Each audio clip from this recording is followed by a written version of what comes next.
We shall commence this module by studying about role of government. In the democratic world, government has a prominent role to play, more or less in all types of economic systems present in the society. But the role of government becomes more important in socialist and mixed economy as compared to capitalism in the society. Government used to make every effort in its budget for proper allocation of public goods to the people, which helps in promoting social welfare in the economy. If provision for supply of public goods is to be maintained in the society, then the government shall know about the preference, choices and priorities of the governments which is being demanded by the public.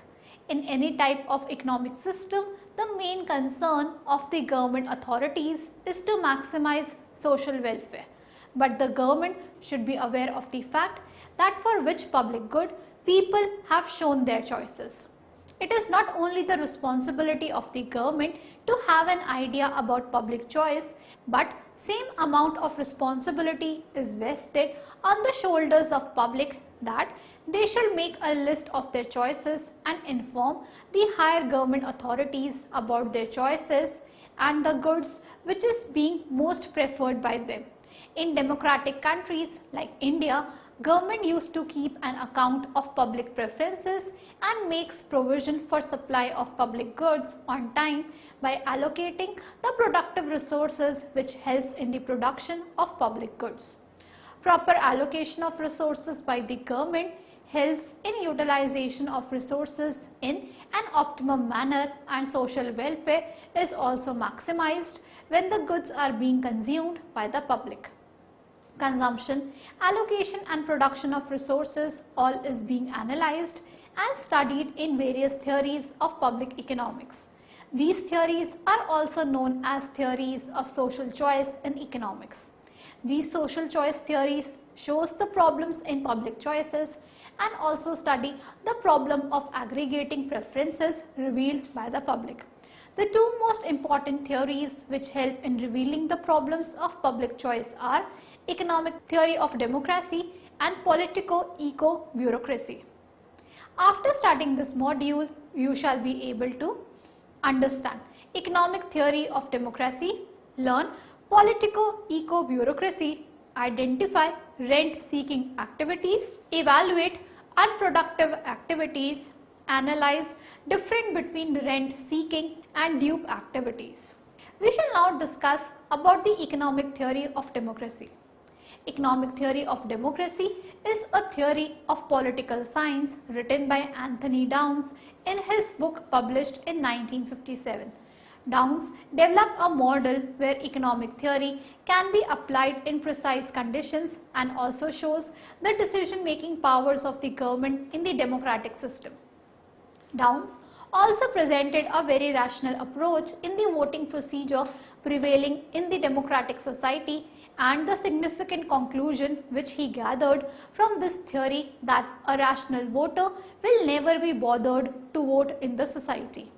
In a democratic country like India, while discussing about public choices of public goods, it is equally important to take into account the presence of political parties in the society who depicts and represents the views of the public who elect them to parliament. The presence of political parties can be highlighted by the cost associated in the election process in the society. In the absence of political representatives elected by the public, then each individual in the society who wants information about various products and the benefits received from various policies will prove to be time consuming because they have to spend extra time and resources for acquiring such information if political parties are not present in the society. The cost which is being undertaken by the public for gathering information about the resources will cut down the savings of the public. They will leave aside most of their preferences. Therefore, existence of political parties and elected representatives of the public used to reduce the cost of the public and helps in collective decision making and also promotes social welfare in the society. Anthony Downs has introduced economic theory of politics which is also known as economic theory of democracy. This theory rests on two assumptions: that voters are utility maximizers, political parties are vote maximizers. The theory by Anthony Downs shows that the political parties present in the society are not showing a keen interest in allocation of resources in a proper and efficient manner in the society. Each political party in the society is interested in maximizing the number of votes they will be receiving from the public. If also the government has the capacity to take the society in achieving the Parisian optimum situation, they will do so only if they are forced from the competition received from other parties. Thus, it can be concluded that inter-party competition always forces the government to help the society in reaching the Parisian optimum situation. Anthony Downs said that the elected political representatives of the public works for their own self-interest rather than they think of the ideal goals of the public interest. Politicians will work for national interest and introduce social reforms in the society only when they want to win with maximum number of votes. Therefore, Downs concluded that vote maximization reflects the political party's behavior towards the public in a positive and friendly manner. The political parties will behave in a reasonable manner only to get maximum number of votes. Economic theory of democracy rests on the assumption that every government in the economy needs political support, so they take each and every measure in maximizing the political support. Government used to work in the democratic system where elections are being held periodically in the country. The primary goal of any party is vote maximization, which reflects the clear view about the behavior of politicians. The party which receives the maximum number of votes controls the entire government until the next election is being held. This theory also shows that preferences of the median voter play an important role in election time when severe competition is there between political parties. This theory is also known as median voter theorem, which shows that in a majority decision model, individual preferences are always single-peaked. The median voter theorem says that politicians used to study the preferences of median voter in order to get maximum number of votes. Each political party works for the same objective, that is to be elected, and therefore they introduce policies in public interest so that they can win the confidence of median voter. This theory is being criticized by various economists, and various modifications have been done in this model, which can be explained with the help of following example. A voter who is not really aware about his future is also not aware of the fact that which party rule will give him the greater utility. So, he will compare the utility of the party X provided in the various election compared to party Y if he votes for Y in the present election. In this case, the voter is not considering the raw utility, but he is looking after the trends of political parties. The various critics of this theory are: this theory does not explain all aspects of voter behavior.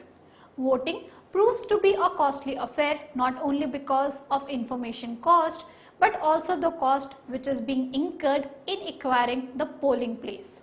It is not necessary that vote maximization politics will always give maximum number of votes to the political parties.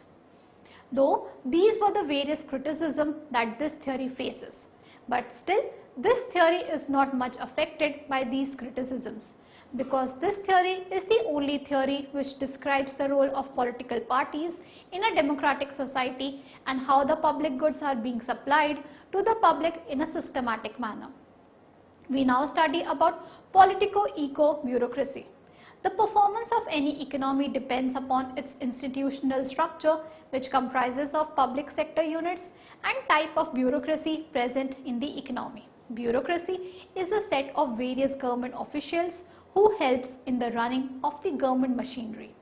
Thus, we can say that bureaucracy is a way of administratively organizing large number of people who need to work together.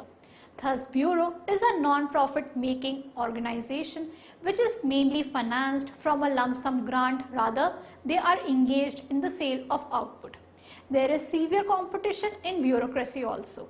Some bureaus are cooperative in nature and they do not compete with each other, while there are bureaucrats who are opposite in nature. They compete with each other for the scarce resources. It is necessary that an analysis of the behavior of bureaus should be done, and the role of bureaucrats in resource allocation should be paid specific attention, and resource allocation should be the prime motive for each bureaucrat.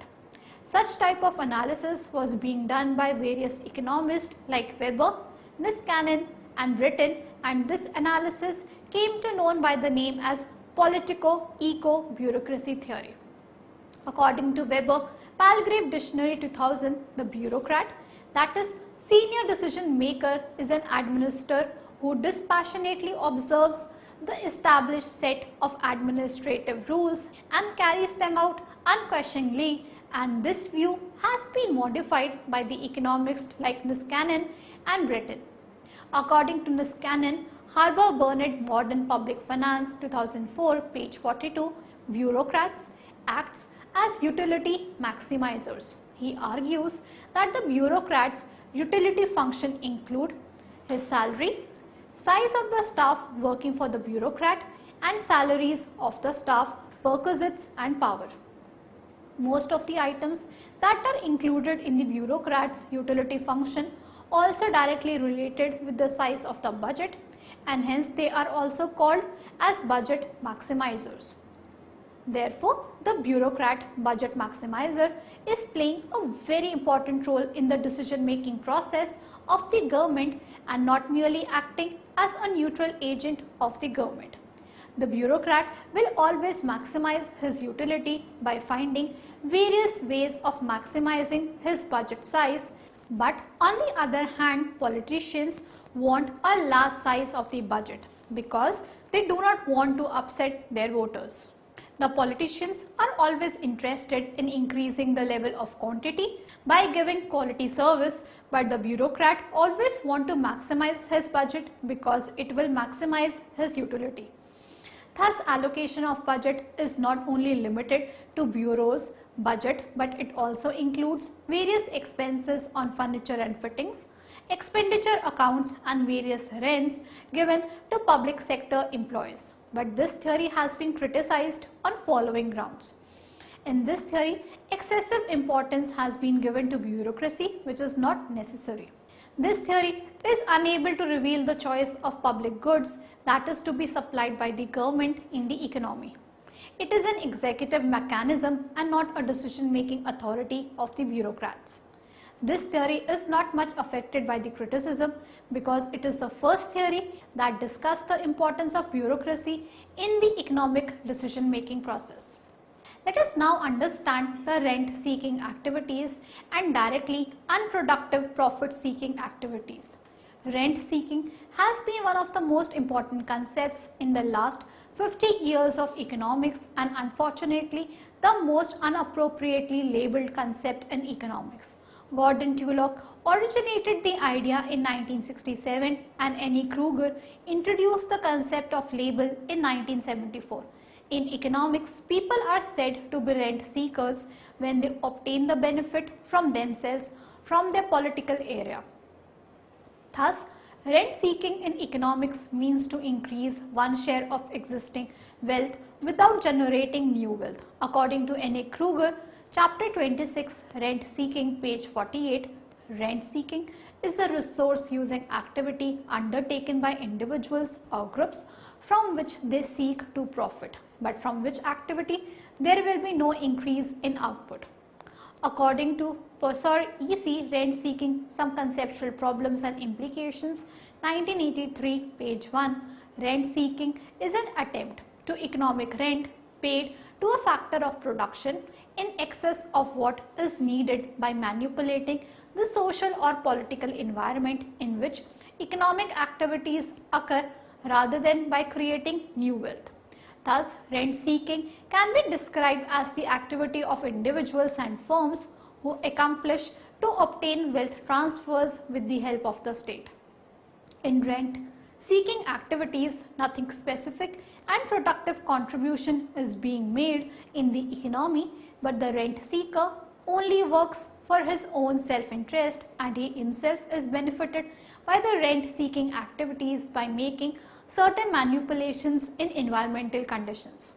Various examples of rent-seeking activities are government bailouts, piracy, lobbying the government, direct income transfers by the government. Thus, it can be concluded that rent-seeking activities never increases productivity nor it shows an increase in the national value in the economy.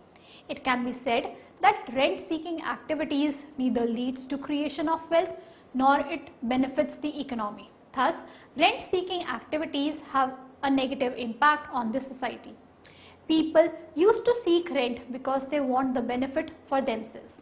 They typically are engaged in such type of activities because they want a subsidy if they are manufacturing or producing any good or services.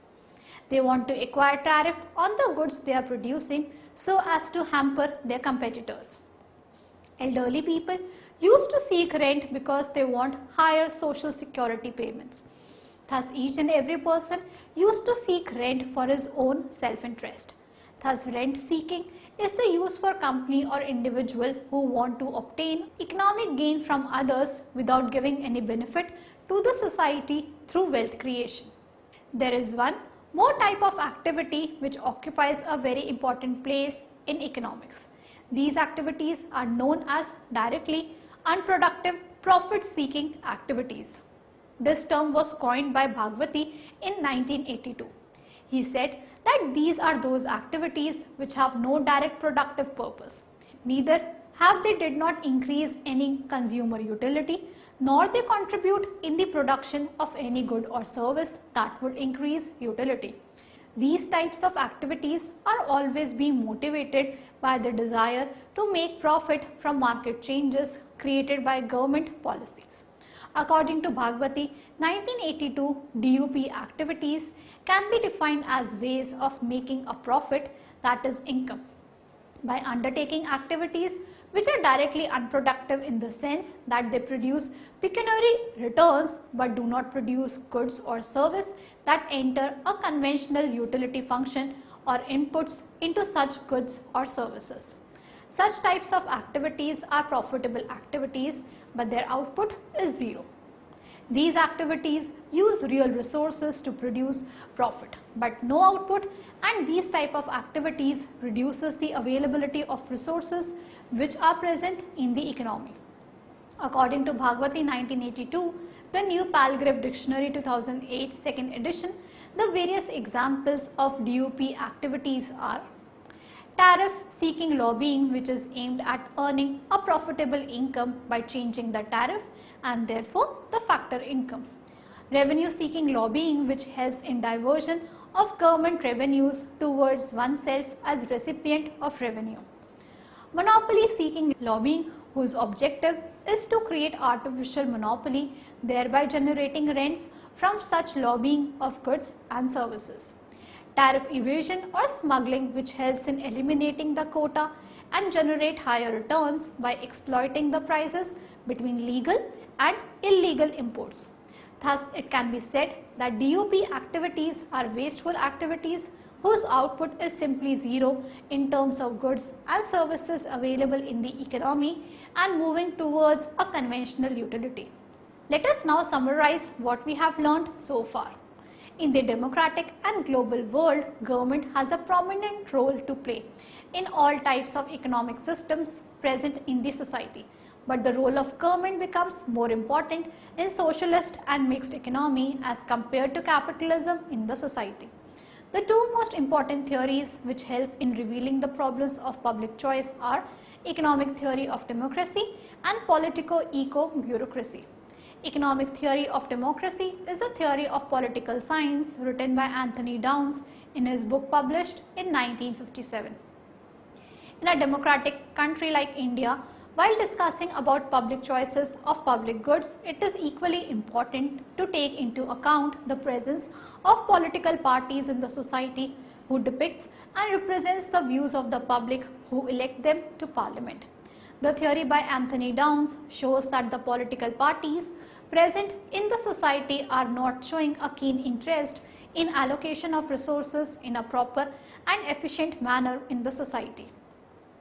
The median voter theorem says that politicians used to study the preferences of median voter in order to get maximum number of votes. Bureaucracy is a set of various government officials who helps in the running of the government machinery. Thus, rent seeking in economics means to increase one share of existing wealth without generating new wealth. Rent seeking is a resource using activity undertaken by individuals or groups from which they seek to profit, but from which activity there will be no increase in output. Bhagwati said that DUP are those activities which have no direct productive purpose, neither have they did not increase any consumer utility, nor they contribute in the production of any good or service that would increase utility. Thank you.